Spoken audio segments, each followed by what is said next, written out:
आज कोटपाड़ माँ माउली मंदिर ठारे कोटपाड़ निर्वाचन मंडली बीजेडी दल पक्षर ओडिशार पूर्वतन मुख्यमंत्री श्रीजुक्त नवीन पट्टनायक आशु आरोग्य कामना करी कोटपाड़ आराध्य देवी श्री श्री कनकमणि माँ माउली मंदिर ठारे पूर्वतन मंत्री पद्मिनी दियान और पूर्वतन विधायक चंद्रशेखर माझी अध्यक्षतार प्रार्थना सहित दीप प्रज्वलन कर आशु आरोग्य और दीप प्रज्वलन समय कोटपाड़ निर्वाचन मंडलीर वरिष्ठ बीजेडी नेता नरेंद्र कुमार स्वाई सुधीर महांती त्रिपति महांती ब्लॉक उपाध्यक्ष Tapan Panigrahi 6 number ward member Sumitra Bhandarkaria 1 number ward member Parameswari Behera BJD दलर समस्त सरपंच और समिति सभ्य एनएससी सभापति आरी पटेल श्रीमंत पंडा सरोज पट्टनायक बुल्लू बक्सी प्रभाकर बेहेरा कुंज बिहारी वैद्य सहित समस्त पंचायत और एनएससी विजु जनता दलर कर्मी अंचलवासी माने उपस्थित रही आशु आरोग्य पाई कोटपाड़ अंचलर समस्त देवादेवी पाखरे प्रार्थना करथिले। आप लोग देखेंगे आज उड़ीसा प्रदेश के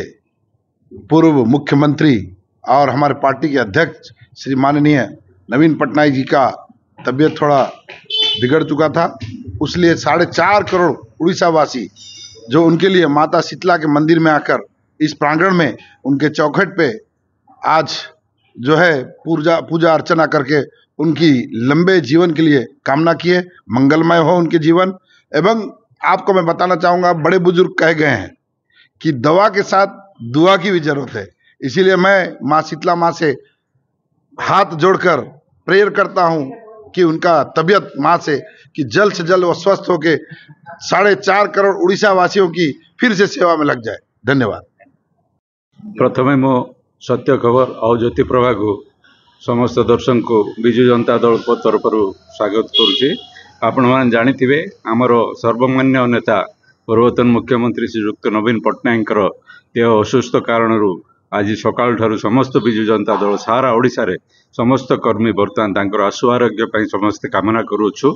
आज आम कोटपाड़ तरफ कोटपाड़ समस्त विजु जनता दल आमर पूर्वतन मंत्री पूर्वतन विधायक एवं समस्त माने टाउन सभापति ब्लॉक उपसभापति समस्ते आज एकाठी माँ माउली कनकमणि माँ माउली निकट प्रार्थना करुचु कि जी आमर सर्वमान्य नेता सारा ओडिशार सर्वमान्य नेता कहले अत्युक्त हेब नहीं आशु आरोग्य कामना करने आज समस्ते एकत्रित हो माँ माउली कथार आम दीप प्रज्वलन करी आज बर्तमान आमर नेता आशु आरोग्य कामना कर आज से करुचु। धन्यवाद।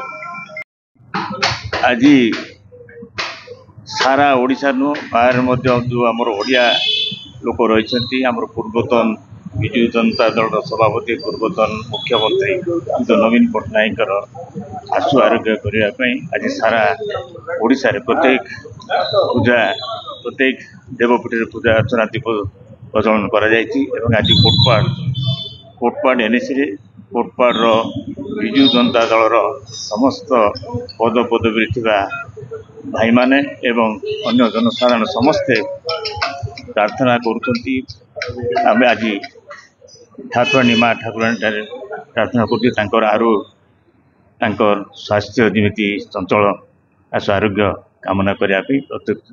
देवस्थल पूजा पाठ चली आम आशा करुचु अति चंचल माननीय ओडिशा पूर्वतन मुख्यमंत्री श्री नवीन पट्टनायक सुस्थ ही आउ 4.5 कोटी ओडिशा सेवा करने धैर्य देवे आज माँ ठाकुराणी एवं प्रभु जगन्नाथ एवं प्रत्येक कोटपाड़ अंचल देवादेवी स्थल आम प्रार्थना करुचु एवं पूजा अर्चना करुचु जमी आशु आरोग्य कामना करने। कोटपाड़ अजय कुमार मिश्र रिपोर्ट ज्योति प्रभा न्यूज।